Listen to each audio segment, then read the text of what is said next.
We have a critical mass of people. They say that technology can shrink time and space. I think coffee breaks sometimes do the same. 10 minutes of a coffee break seems shorter than a normal 10 minutes. Anyway, this is our last session of the day, although there are then concluding remarks by the Secretary General. This one is a bit more forward-looking on lessons learned, best practices, and future perspectives. And it's chaired by my colleague Doug Wake, who's part of the Strategic Policy Support Unit. Doug has been an American Foreign Service officer for more than 25 years, but he's also been the deputy head of the OSCE mission in Belgrade and also the first deputy director of ODIHR. So he knows the OSCE well and this topic, and he's been the hidden hand behind the preparation of this meeting. So Doug, the floor is yours. For the introduction, and thank you, first of all, to those in the audience who've stayed around to the not quite bitter end. It has been a long day. I think it's been a productive day so far, with a start looking at some of the positive uses of technology in the first session, deeper dives into the various risks and challenges that you heard about in sessions 2 and 3 in particular. This session is designed not to do one thing, but to do several things, which is to look forward in different dimensions, in different sectors, to see whether there are some positive developments already going on that we can take forward, to look at some of the perspectives of the younger people apart from me. I think this is one of the younger panels, and we will particularly have a youth perspective, which I'll get to in a few minutes. But I'll introduce the panelists as each of them is going to make a few introductory comments, and then we'll get into a broader discussion. First, we'll recall that in the first session we looked at ways in which the OSCE itself is using technology in the security sphere, particularly in the Special Monitoring Mission in Ukraine, deploying technology to look at the ceasefire. What we're going to do now is, in a way, another use of technology to look at security. And the person who's going to help us with this is Marianne Wehmann. Marianne is in the German Foreign Office, in an office that works on the development and maintenance of quantitative prediction models. So using tech tools, as I understand it, but I don't fully understand it, to look at ways to improve our early warning capacities, in this particular case on behalf of the German government. And we're very happy that the German Foreign Office agreed for Marianne to come and give us a little bit of a presentation about this tool.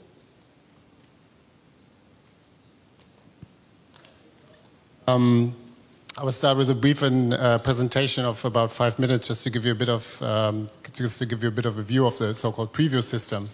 So preview stands for Prediction, Visualization, Early Warning. It's actually an early warning and information management system that was built as a result from a review that took place in the Federal Foreign Office in 2014.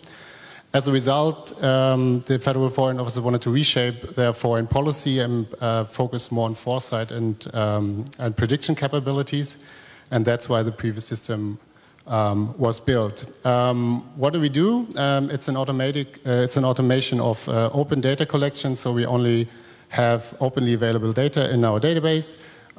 We want to strengthen in-house information capabilities. We want to provide visualization, reporting, dashboarding. And we also focus on predicting and forecasting certain developments, certain trends on, for instance, say, violent conflict. What does it look like? I don't want to bore you with system architecture, but it gives you a bit of a picture of what the different data sources that we use. So we have structural data that could be something like GDP, unemployment rates. We have event data, conflict event data. We have news feeds that we use. We kind of merge that together with geographical information data, and we put that in some database, and we put analytical tools or applications on top. So that's how it looks like. We have our predicting models, or this is a product portfolio a little bit. We have the predicting models, and you see a little lock on that because the results is something that we don't share to a wider audience, of course, but that we use for our internal products.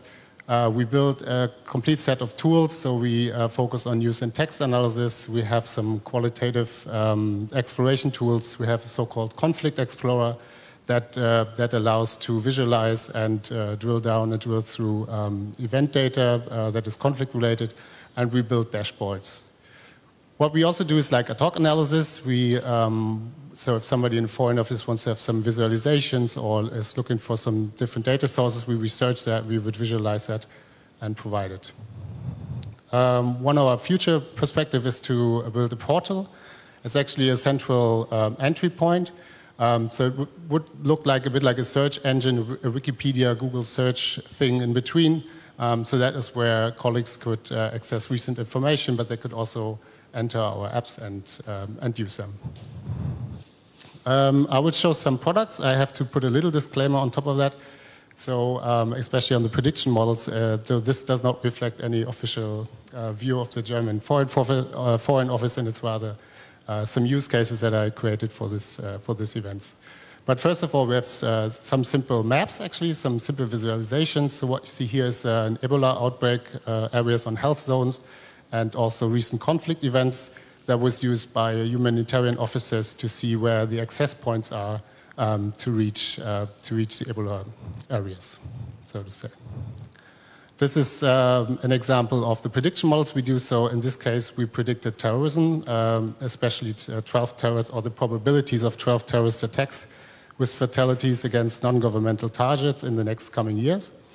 And what we put on the map here are actually the probability scores.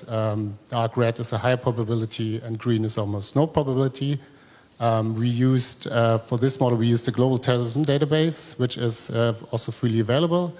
And the model is an extension of a model that's been used by the EU Commission, or actually was developed by the JRC, and that's the so-called GCRI model, and we call it GCI Plus.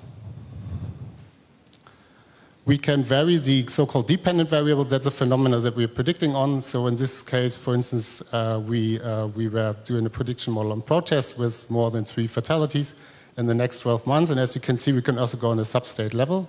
You don't need to use global administrative areas. You can also use grid cells or go deeper into smaller geographic areas. In this case, we used ACLED data and structured data from various sources. This is the last example. This is a tool we built. It's an internal reporting application, I would say, or a dynamic dashboard. So on the left-hand side, you can see you can put different filter options. And in the middle, you can visualize different data sources. So that's ACLED once again. It's an armed conflict and event data set. We have a terrorism data set, and we have a general data set that covers the whole world. You can pick from it. And here you can see, for instance, in an animated way that I will do now, like this, where certain conflicts occur and how it's developed over time. And you can see that with heat maps. It has a lot of other functionality that I don't show now, but it's just to give you a little bit of an impression. You can also drill down to the very event, so you can actually click on the event and with the geolocation and get a certain kind of more information on metadata, like where were the involved actors, where did it happen, when did it happen, and a brief description of the event. On the right-hand side, interestingly, you can see the actors that were involved. In this case, it were the first actors that occurred in a given time horizon. And that was it. That was preview. Thank you. As I understand the presentation, we have a lot of information here about how data is used could be used to predict conflict, and therefore a way that we can be thinking about the relationship between technology and security. I think you only mentioned humanitarian issues once or twice, but it seems to me there are many questions and many links to also human rights and humanitarian questions in the use of such data and in the reliability of such data, and many things that could be discussed when we get to questions a bit later. I'd like to turn now to a pretty different set of issues with Andrei Neznamov, who has come from Moscow, and I appreciate in a time that you've been very busy with many issues to join us. Andrei is the executive director for, I believe the title is Regulation of Artificial Intelligence and Robotics with Sberbank. I get it more or less right.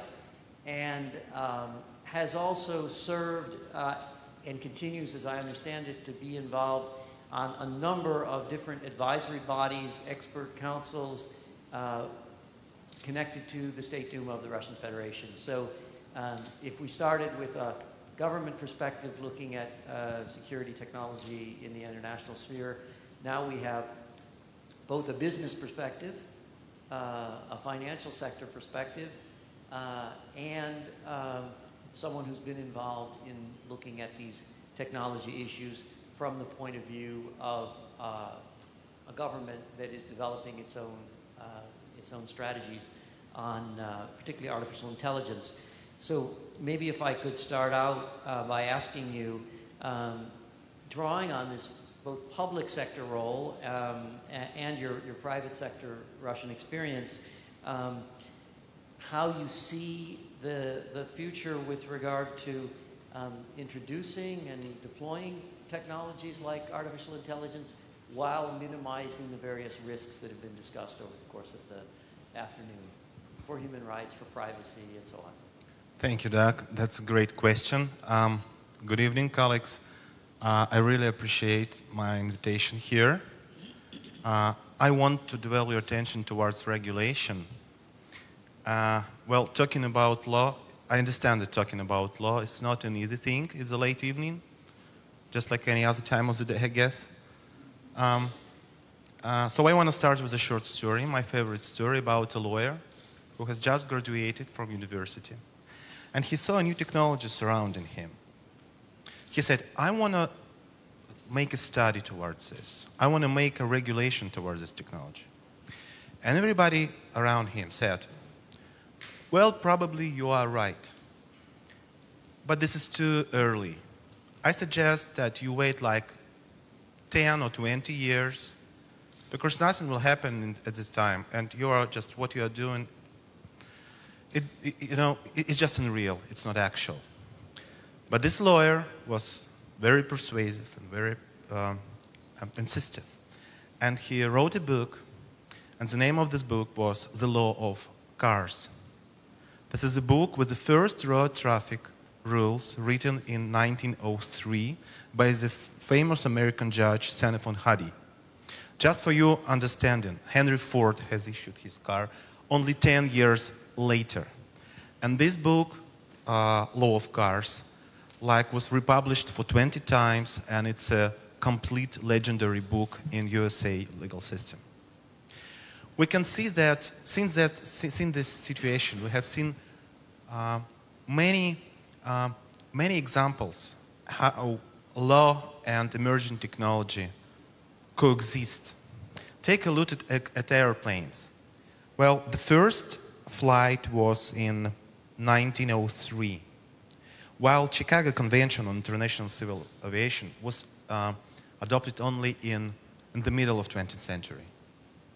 By the way, when it comes to car, the common familiar traffic rules were only adopted in 1968 in Vienna.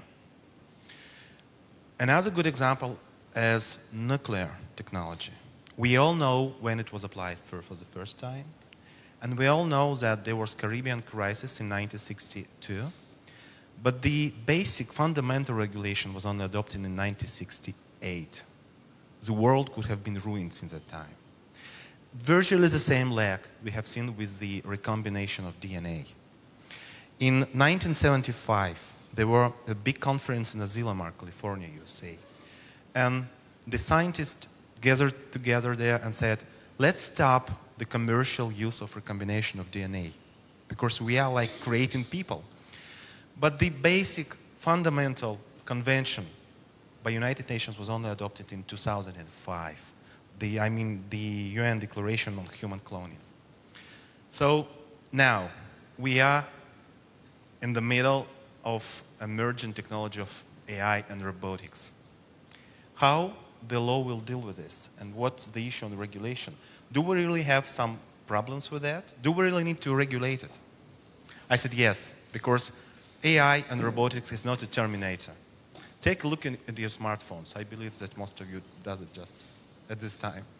You can see a good example of weak AI, your voice assistant. The so-called weak AI, which is technology, and your search engine, Google, I guess. It's another good example of AI technology just in your life. So technology surrounding us. I don't know if there's facial recognition system in Vienna, but there are facial recognition system in virtually every big city in the world, I guess, now. And this is a good example of AI technology now. So we see AI technology, and we see that there are lots of problems that we need to deal with. I just wanted to shortly describe how the world deals with this regulation now, with a few accents on Russia, because I'm representing the Russian Federation here. So far, there are 4 levels of regulation from all over the world. And the first level are ethical laws of robotics. Say, you might have heard about the Future of Life Institute, founded by Elon Musk. And in 2017, they have adopted another Asilomar principles, now dedicated to AI. You can see them on their site. It's like 10 languages translated. So it's very famous. These are very famous principles. There is also Korean Robot Ethics Charter in 2007. There is European Charter of Robotics, adopted by Euro Parliament 2017. So there are lots of examples of different ethical principles dedicated to AI. Another level is self-regulation. I believe that you all might have heard about the partnership on AI. If not, Google, Microsoft, Facebook, IBM, DeepMind, Apple. Is there anybody who doesn't hear about these brands? Okay, you did not hear, good. But these are the major companies who develop AI technologies. And in 2016, they united to coordinate their developments towards AI and ethical AI. I should say this is not a mystery now, that tomorrow there shall be a very important for me process of signing the Russian AI alliance. The biggest Russian corporations, including Sberbank, are united to coordinate the work on AI. And tomorrow there shall be the drafting, signing the relevant agreement towards the creation of this Russian AI alliance. We have the same AI alliance in Europe, if I'm not mistaken, so we have similar AI alliance in Russia. The third level of regulation is national regulation. And here I always refer to different types of laws and national AI strategies, robotic strategies. There are lots of. Here in Europe, that was like 5 years ago, a special research project, which is called RoboLaw. And I've headed the same RoboLaw project in Russia a year ago, and we identified like 100 different laws dedicated to AI and robotics. And so I want to develop attention for 2 examples. First is South Korea law on promotion of development of intelligent robots. It is the first law dedicated to robotics, and they did not create intelligent robots, but they doubled their robotics industry. And you know that Korea is famous for its technology and robotics for this law too. So law is a good basis for this boost of technology in Korea. And another example is China. I didn't see China representatives here. I understand that they are not the participants of OSCE. But China is a good example of regulation of AI, because in 2017 they have adopted the next generation AI development plan. It's very good, very complicated, and very sound document with KPIs, certain targets towards AI development, and apparently with willingness of China to be the dominating power in the world towards 2030. It is written in the document. Take a look. It has been translated to English finally. So when it comes to Russia, we have adopted like 3 weeks ago the national Russian AI strategy dedicated to the rise of artificial intelligence. Sberbank was co-author of the strategy. I was the author who drafted the regulatory part there.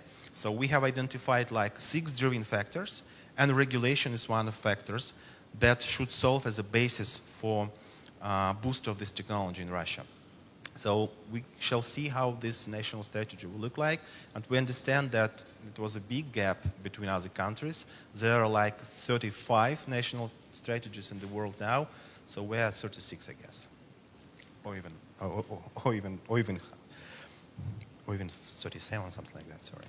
So, and the final level is supranational regulation, and I'm happy to talk about this here in Vienna and in our forum, because supranational regulation is the next step of regulation. So here this day I've discussed several times the possible issues that might solve as a matter of discussion here in OSCE. And you know that there are certain activities in Council of Europe, in UNESCO, G20, ISO, the International Standard Organization. So virtually every international body now deals with regulation of AI, and there are like lots of declarations, recommendations, principles, research, and all that. So together with my colleagues from Council of Europe and from United Nations, we are trying to gather all these activities. So far there are 136 different principles and declarations towards us. So that's a good, it's a good question for further discussion, I guess, and I really encourage OSCE to discuss this issue too, because we understand that this problem, I mean, AI ethics, AI regulation, is a big problem for every country and for every representative of every nation that OSCE compounds on. So I'm really looking forward to further discussion of regulation, and I'll be happy to distribute Russian AI strategy if somebody needs it in English. We have just finished the translation, and we'll be happy to keep in touch towards this, this further AI ethics initiatives and interests and research activities. That is. Thanks. Thank you very much, Andre, for a really comprehensive look at a reminder of the various levels at which particularly AI is or could be regulated.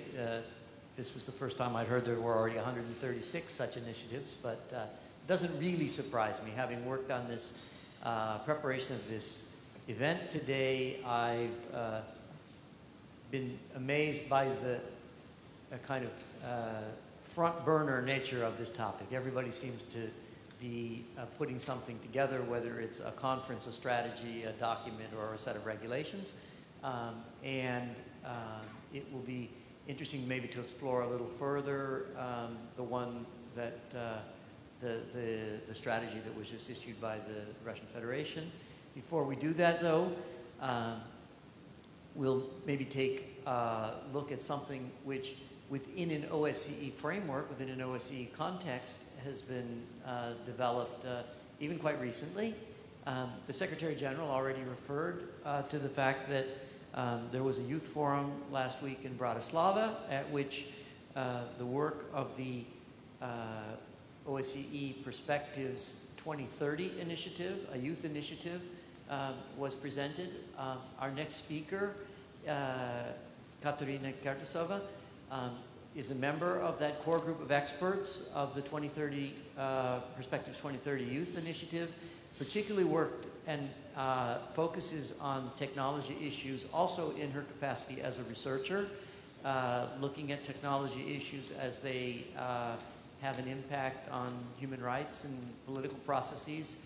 And I understand your research interests are even broader than that. There's a whole list of affiliations and publications in your biography that is quite impressive, also for someone in our 2030 Youth Initiatives group. And what I'd like to ask you to start out with, Katerina, is to give us a sense of what recommendations were discussed, what ways forward came out, particularly with regard to new technologies. I know this was part of a much larger drafting and thinking exercise among young people, but particularly with regard to new technologies. What's in the document that was put together by this smart group of young people, and will perhaps be some pointers for the future also for our organization.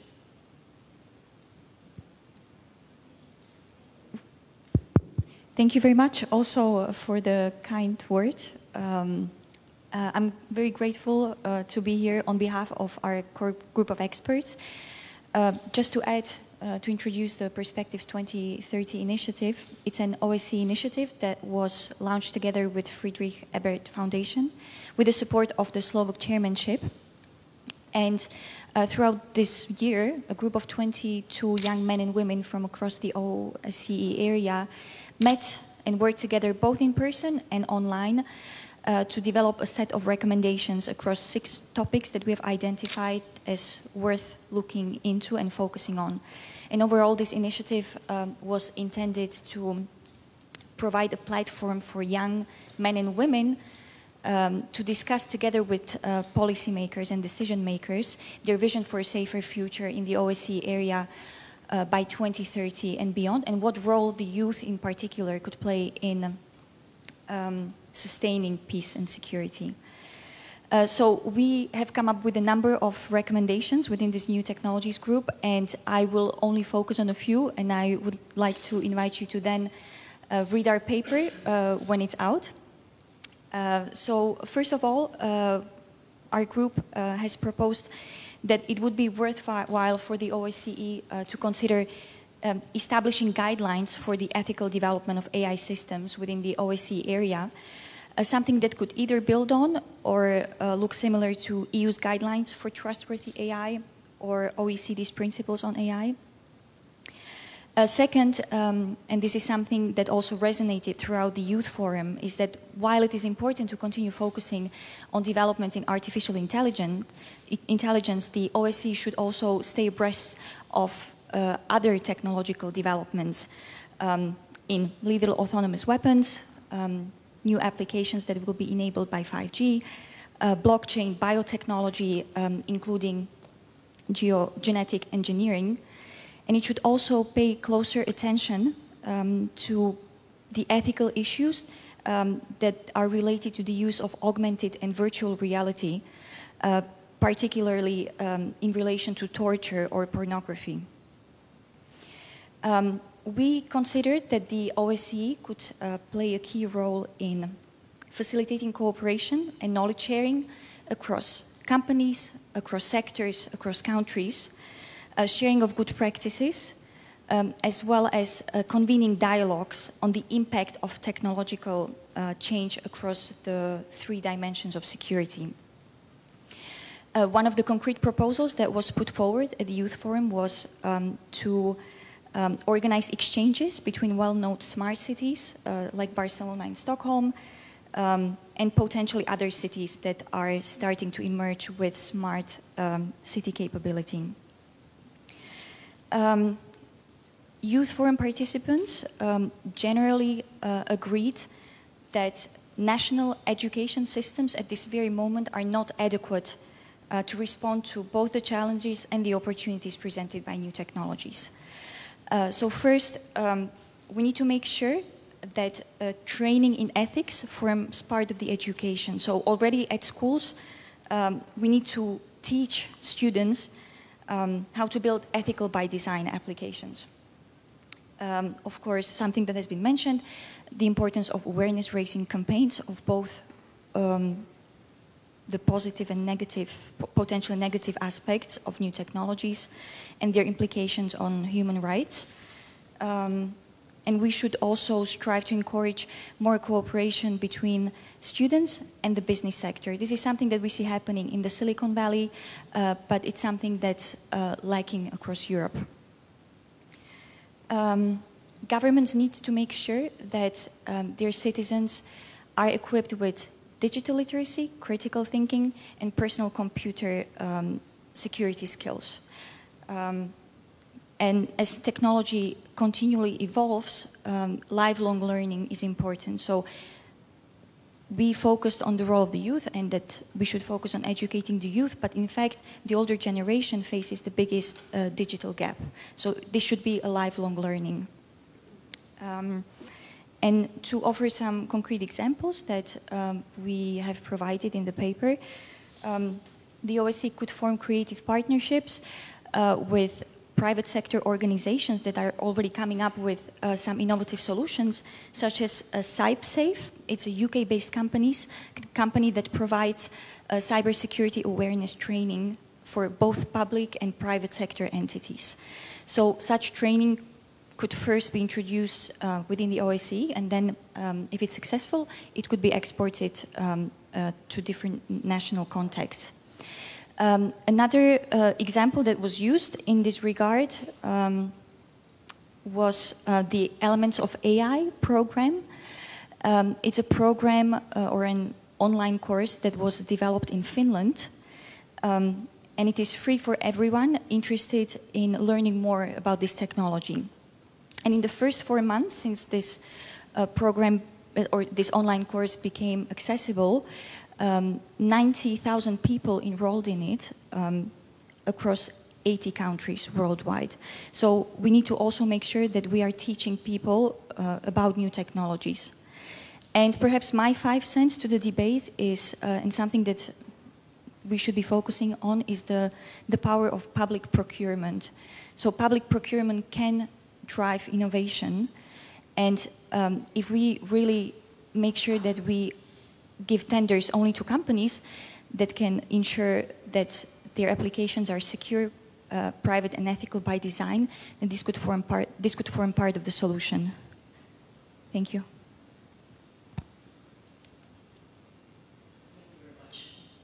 Katerina, you really impressed upon us how many different aspects of this issue your group was able to address in a relatively short time, looking at this from the youth perspective and from a future-oriented perspective. We won't have time to address all of them, but I'd like to come back to one or two a bit later in the session. One thing I'd like to do to pull in all of the speakers before we open up to questions or perhaps zero in on one or two issues is, if we look back over the day, there was this constant discussion of the balance between risks and opportunities. The idea that these technologies have tremendous potential to improve human lives, whether one speaks specifically in human rights and humanitarian terms or more generally in terms of progress and prosperity. And there are, at the same time, quite a few significant risks.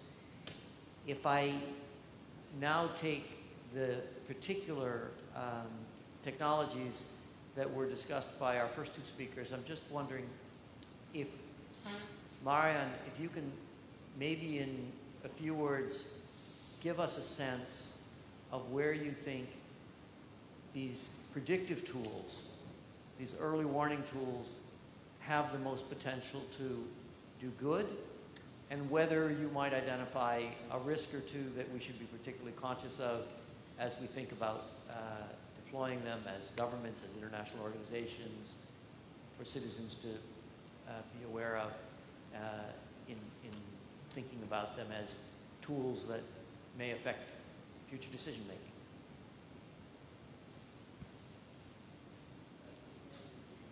Or starting with some of the opportunities, it's actually how the Federal Foreign Office are using those tools, because it's not just there to make some nice colored picture and put some risks on a map, but it's actually the way from crisis management to crisis prevention, so to say. And this is it's an information system.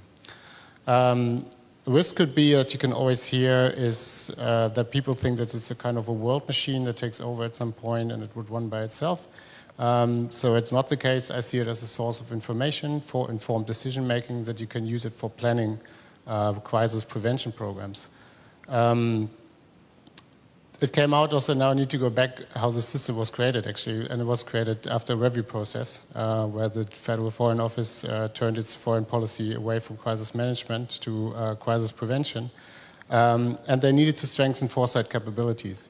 Since it's not the only source that we use, I mean, we still have embassies that are in the field, we still have our country teams, and we also have a lot of qualitative capabilities that we all bring together to, if we look at a certain scenario, as a certain development, I think you have a lot of different sources that could balance out strengths and weaknesses of each approach. And that is something that you have to do. So it's not something that would run by itself and it would tell you what to do, but it's rather another way of informed decision making. From the risk sides, I mean, we use openly available data.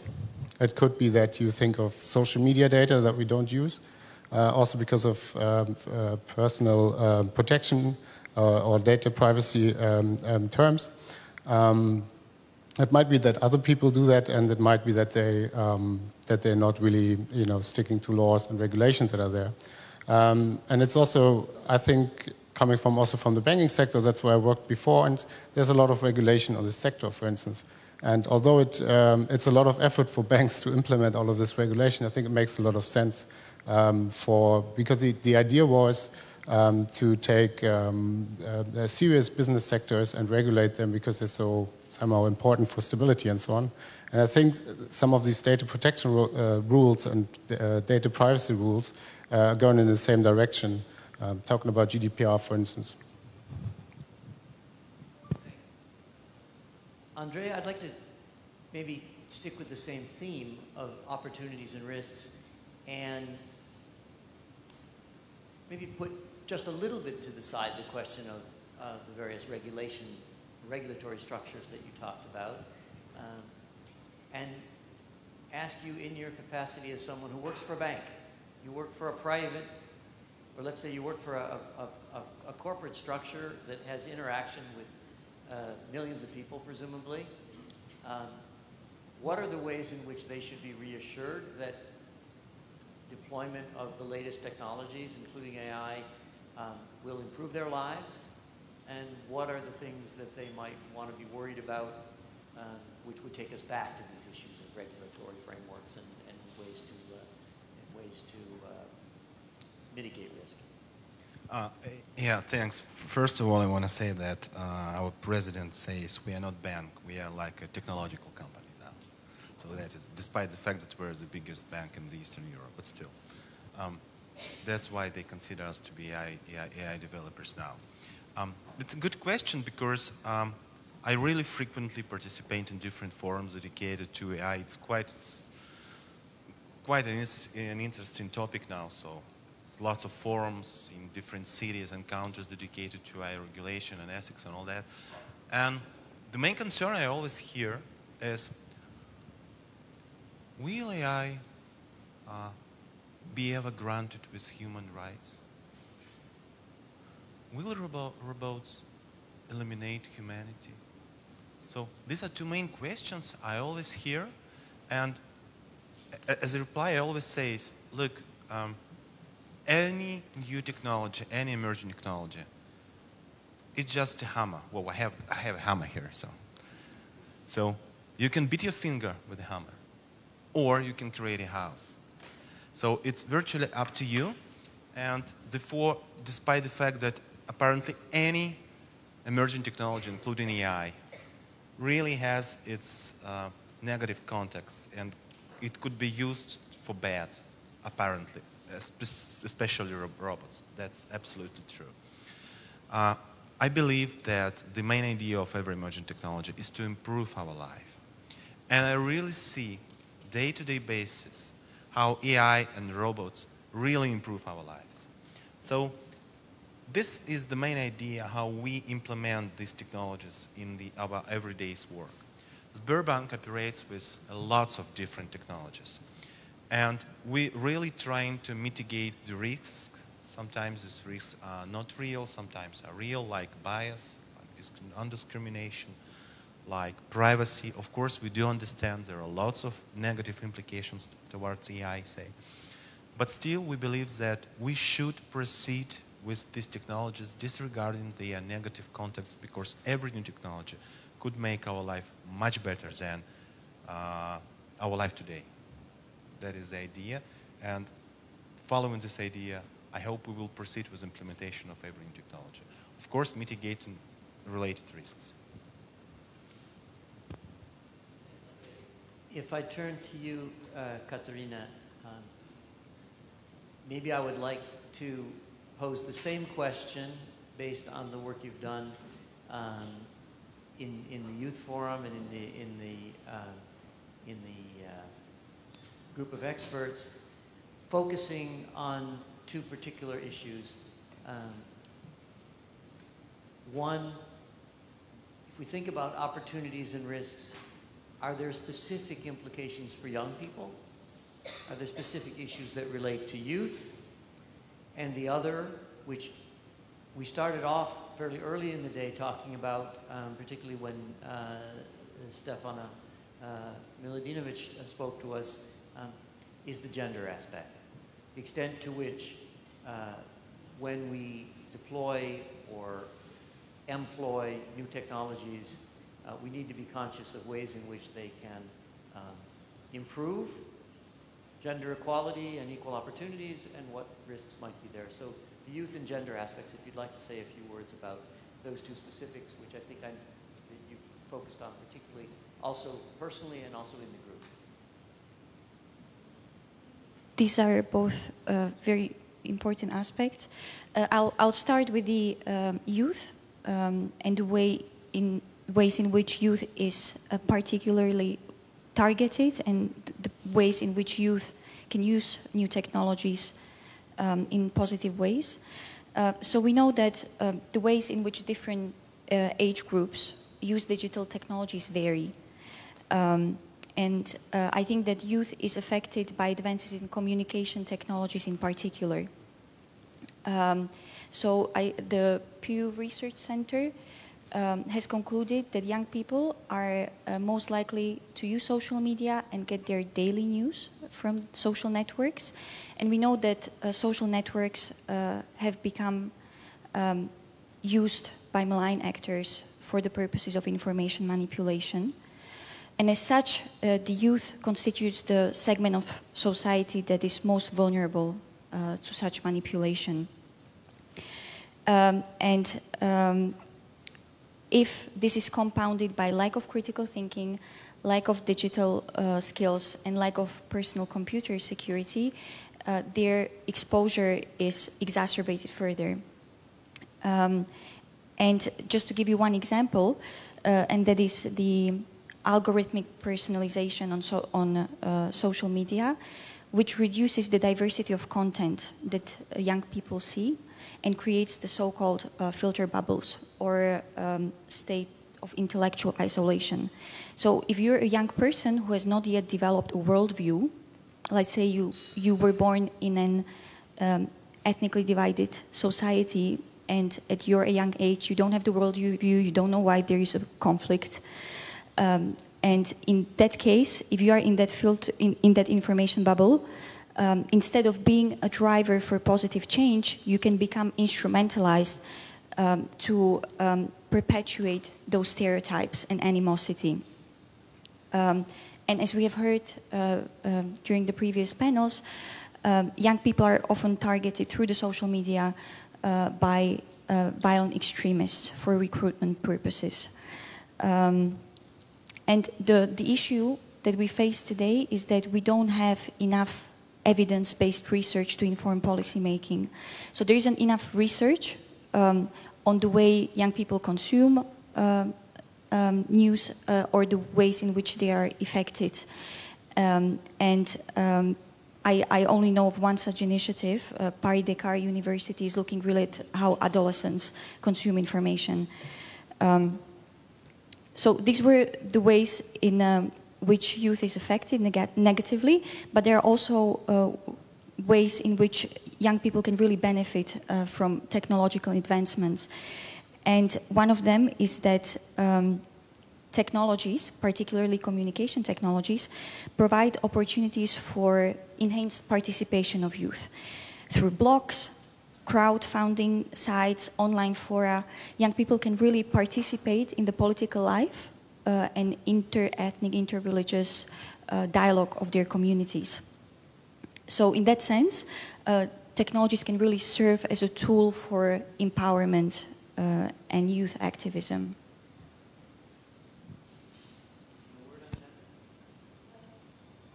So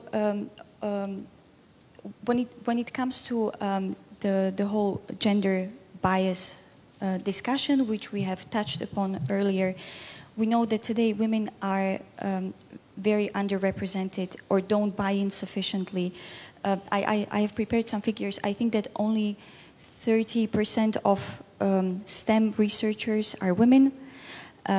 Only 20, I think I will just, if you will allow me just to have concrete numbers, 22% of AI professionals on LinkedIn are women, and women in cybersecurity constitute only 11%. So some ways in which we can improve the situation is really trying to include women in the coding teams.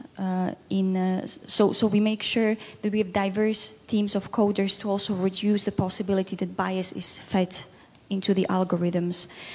But to attract and retain women, we really need to create a workplace that is enabling, either by permitting better work-life balance, childcare, or allowing them visibility and supporting female entrepreneurship.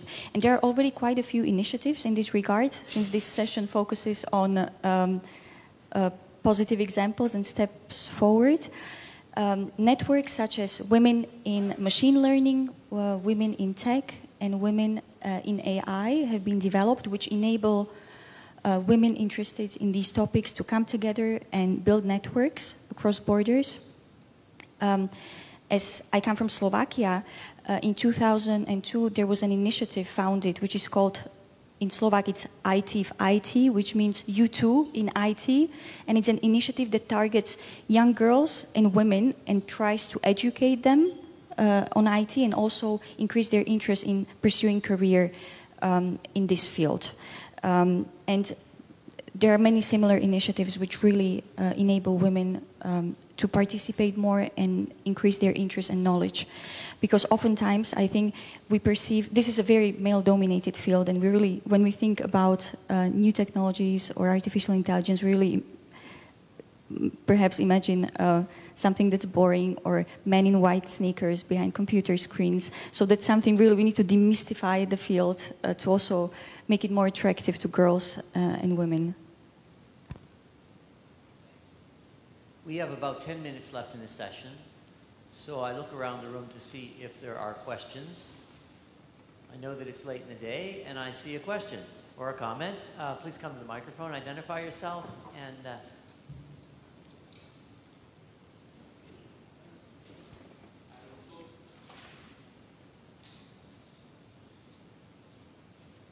Thank you. I spoke also in the morning. I was the Irish ambassador here, and I'm working in some university contexts. I'd just like to say something about the need for follow-up on the very worthwhile discussions we've had today.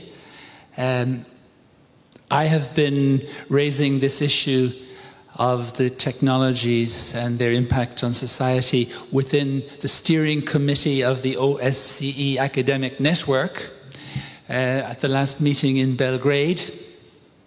And I think that in the perspective of a few years, there's considerable willingness to contribute in some way within this network, which was created to be a support for the Secretariat. Of course, it's such a big subject, we can only bring one stone. I think there was a great Russian poet, Andrei, who called his first volume Kamen, because you bring one stone to the cathedral. But I just wonder whether this OSCE academic network could in some way support the work that the OSCE 2030 has been carrying out in this area.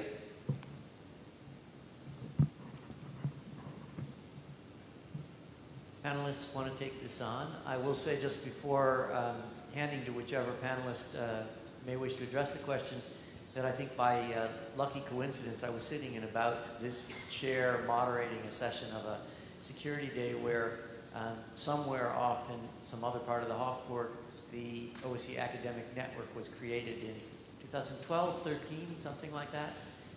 So I'm glad to hear it's still operating in ways that are still on the cutting edge of what OSCE is looking at. Would any of the panelists? Yeah, Andre, please. Yeah, short comment. Thank you. Scientific support is a really good thing for many reasons. First, because I'm also a scientist and I represent the Russian Academy of Sciences too. And another issue is that when it comes to emerging technologies like AI, scientific support inevitably orients the regulation, and not only regulation but ethics. Why? Because robots, they came from fantastic literature. It's a fantastic idea. We see how new technology is being taken from the literature. We see that virtually every person in society judges a robotics or AI with his view that was formed by Isaac Asimov and his famous laws of robotics, or by Hollywood films dedicated to AI and Terminators. And a regulator of every country deals with this perception. You need to address this issue that sometimes are really fantastic. And who can help this? Only scientific activity, scientific boards and networks. So I'll be happy to stay in touch with you, to get acquainted, and probably to use the scientific network for different researchers. I referred to the Robolo project. This Robolo project in Europe was compounded of like 30 or 40 scientists, legal scientists from different universities, including Vienna University, if I'm not mistaken. Moreover, the roadmap to US robotics, the strategic plan in the United States, was written by 16 universities like Harvard, Oxford, and all that. So it's a good example how scientists form the agenda of regulators in terms of emerging technology.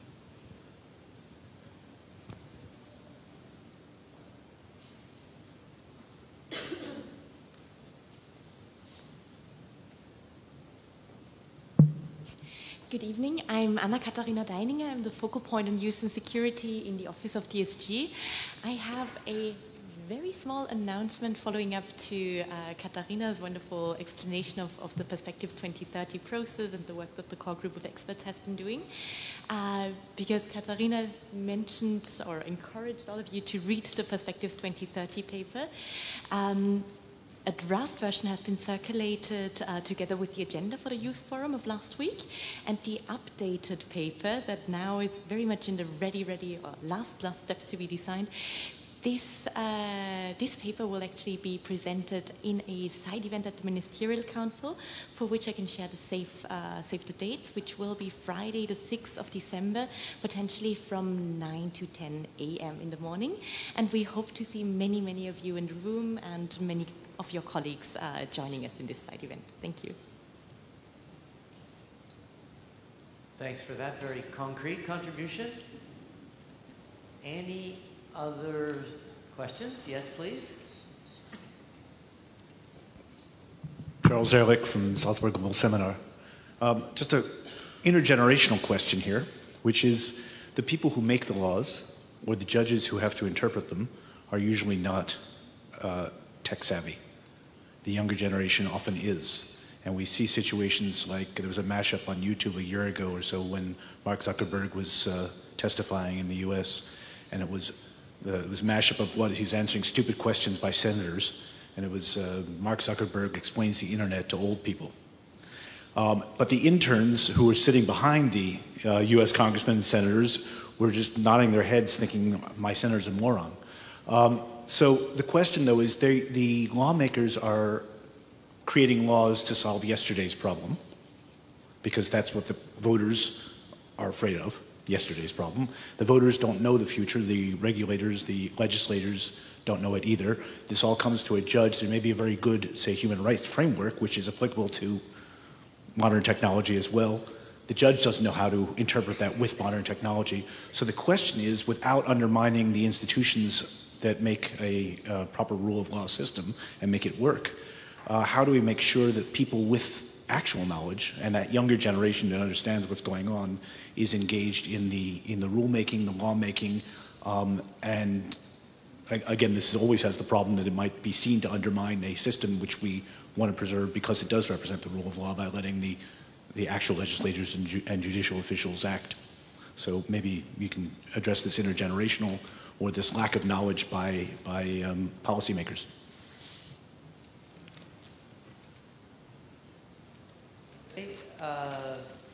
Indicated an interest first, but given the time, what I'm going to suggest is that each of you may want to take a quick stab at the intergenerational question and also use that as a way to wrap up. Because, as I indicated at the beginning of this panel, I think, apart from your moderator, we've got some youth to my right here, and all of you may be able to give us a little perspective on both this intergenerational question and where, in just a few words, you think this discussion should go over the coming period. This intergenerational question is a really good one, and I don't think it's only about generations, but it's always about different experts talking to each other without understanding each other. So I could actually quote from my job advertisement before I was applying. So it was I needed to also have communication skills to different target groups, and sometimes if you speak to statisticians, and they need to transfer their stuff to a policymaker or to anybody else who can pick a random person. It has also be that they can actually transport what they want to say in a non-technical terms so that everybody can understand. And from my understanding, this is maybe it's a bit of a gap of universities also, that they should educate the people that they can transfer that. And then it's not so much a generational problem, but rather different experts can communicate with each other problem that could be solved.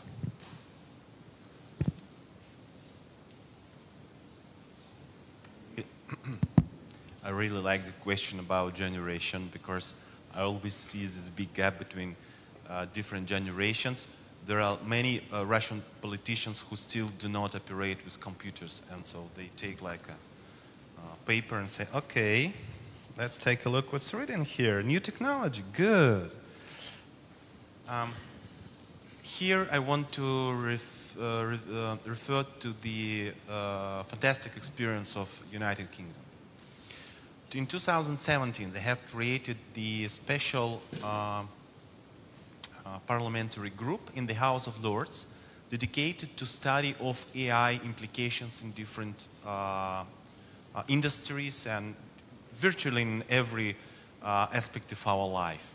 This group is headed by the Lord, I'm not familiar with his surname, but he looks like a real lord, you know, with his wig. I was like, imagine a 70 or 80 years old Russian politician who says, okay, let's talk about AI implications. Robotics, good, let's start with this. And in House of Lords, they have performed like 20 activities, 20 group meetings, and they were experts all over the world, and then identified lots of real problems, made different reports. They advised the Prime Minister to create the Ministry of AI. They have special site and portal, so you can take a look at this. And this is a good example. How could we further proceed with this issue? So our session is future perspectives. I suggest that future perspective of OSCE is to start discussions towards implications of AI. And Sberbank and Russian Federation, we could be happy to contribute with relevant expertise and organizational support. So, and I'll be happy that if OSCE could serve as a good forum and basis for interdisciplinary discussions of AI perspectives and problems. There are lots of security problems and there are lots of opportunity, not problems, but just opportunities. So that is. Word, And future perspectives. and a brief comment, because I know I've taken maybe too much time today already.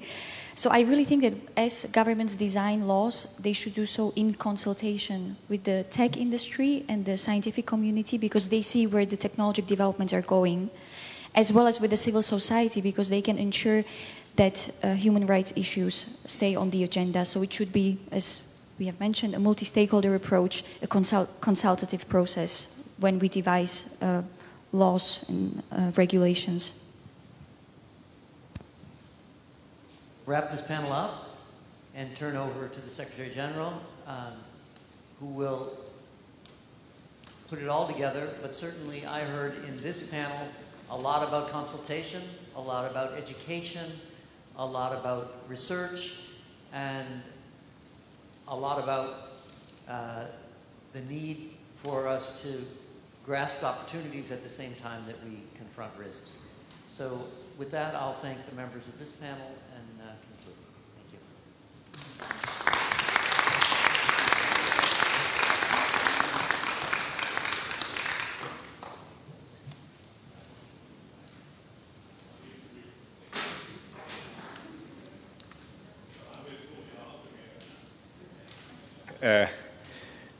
Dear colleagues, it has been very full and a very interesting day, and I'm aware that it is late on a Friday afternoon, so I'll be brief. I would like to conclude with a few observations and a few reflections on how the OSCE may want to focus its work on this topic moving forward. To be precise, I will offer 5 observations and 5 reflections on the way forward.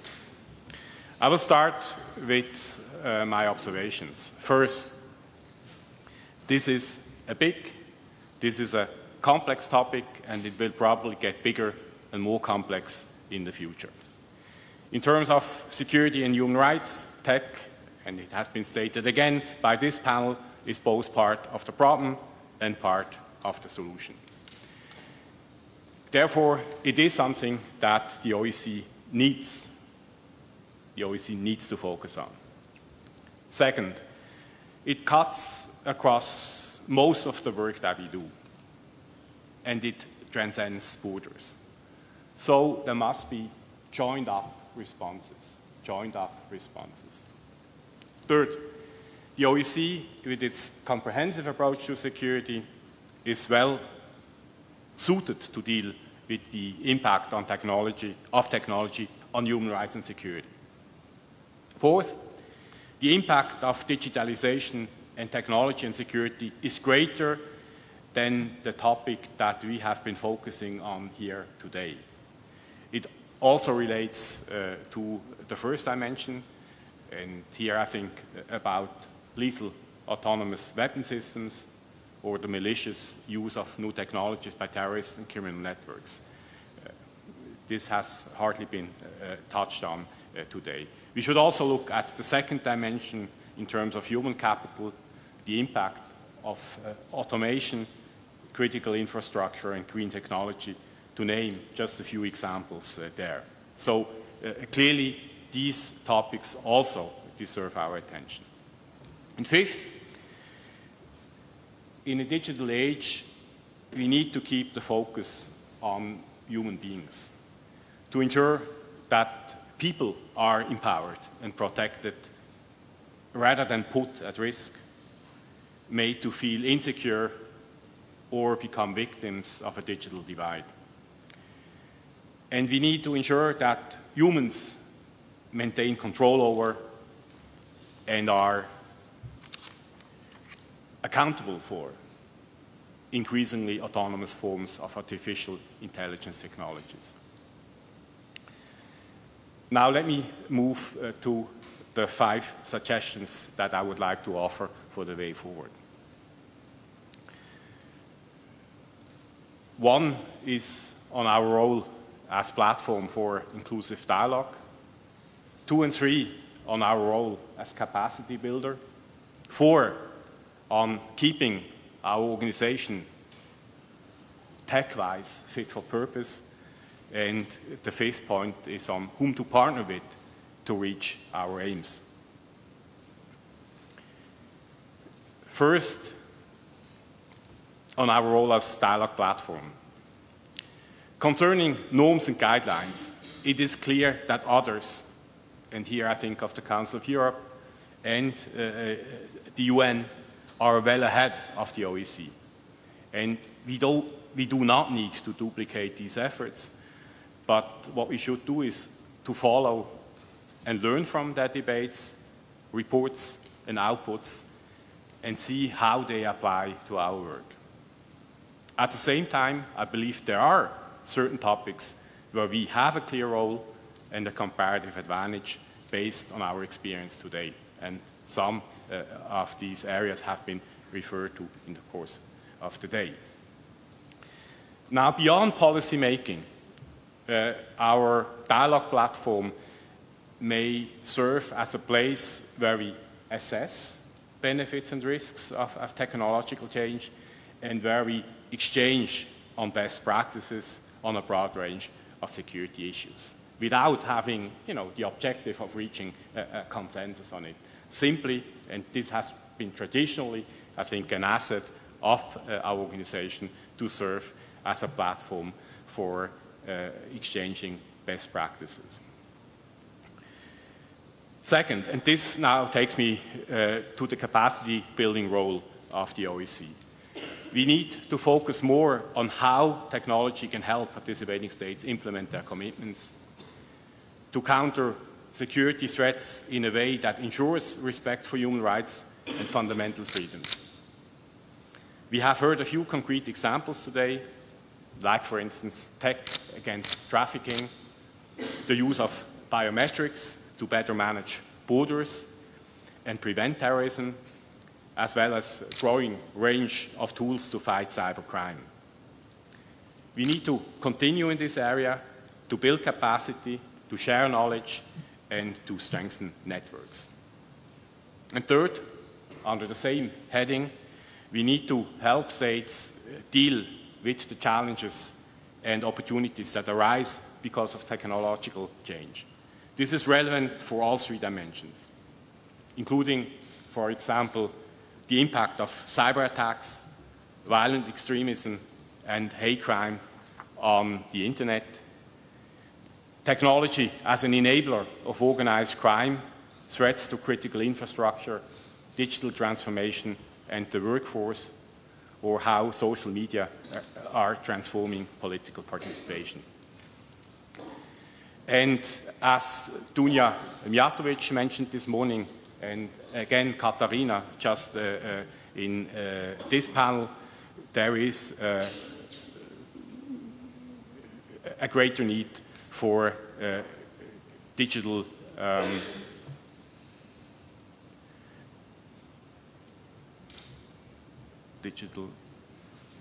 literacy.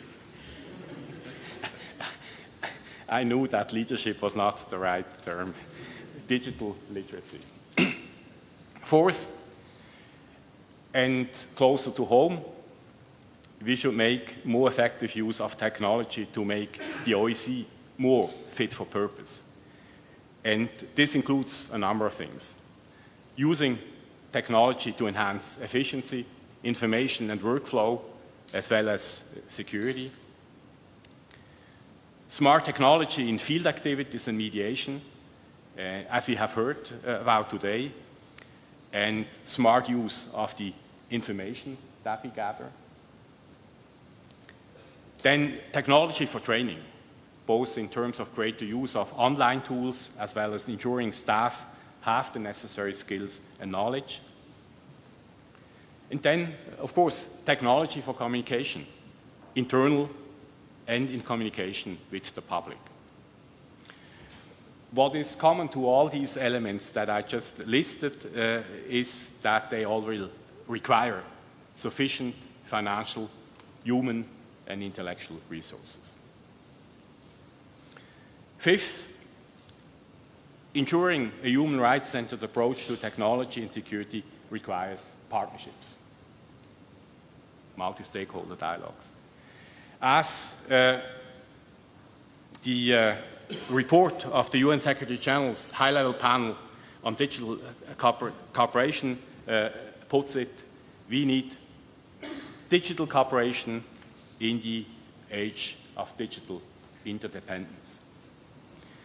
We therefore need to build on today's discussion to involve all parts of the OSCE, participating states, executive structures, and the Parliamentary Assembly, together with partner organizations, the private sector, of course, civil society, youth, and the media. Because of the nature of this topic, we need to take a systems approach and to enhance benign networks against malign ones. Since security and human rights are at the core of the OSCE, surely we are well placed to provide a platform for such conversations and facilitate networking and facilitate dialogue. Dear colleagues, in conclusion, I'm grateful for the participating states who suggested that we should have a Security Days event on a human dimension topic. I feel today that we have barely scratched the surface. Indeed, I have seen more questions at the end of the day than at the beginning. I believe that today's discussions have shown us that this is a topic for the OSCE and that it deserves greater attention. A human rights-centered approach to technology and security requires innovation and cooperation. We need innovation and cooperation. In that respect, I would like to praise the Slovak chairmanship and the Parliamentary Assembly for putting the fourth industrial revolution on the OSCE agenda. And I would urge participating states to raise these issues in the relevant committees and decision-making bodies. And as Ambassador Rado Bohac said this morning, safer technology must be part of a safer future. We have already begun to put more focus on ways to address the nexus of security and new technologies, and in particular, artificial intelligence. There is an initiative entitled OSCE Tech for Peace, which will be launched next year.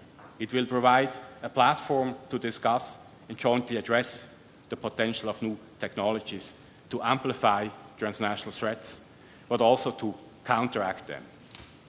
The first event will take place in Washington, D.C., in partnership with the Wilson Center, and will focus on countering and preventing terrorism, trafficking of human beings, and potential risks emanating from cyberspace.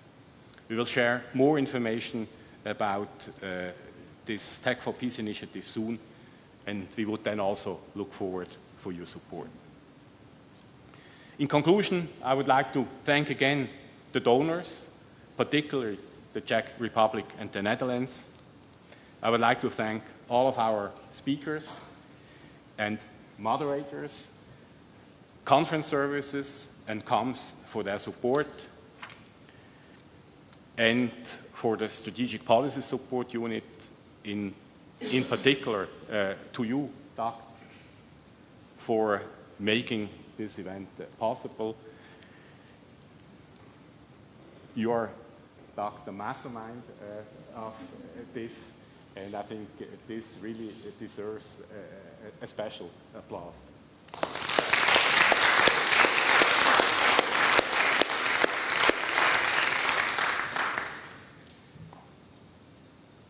Now, finally, I would like to thank you all for coming, and I would like to invite you to join us for a glass of wine just outside this hall to finish this very full day. Thank you so much.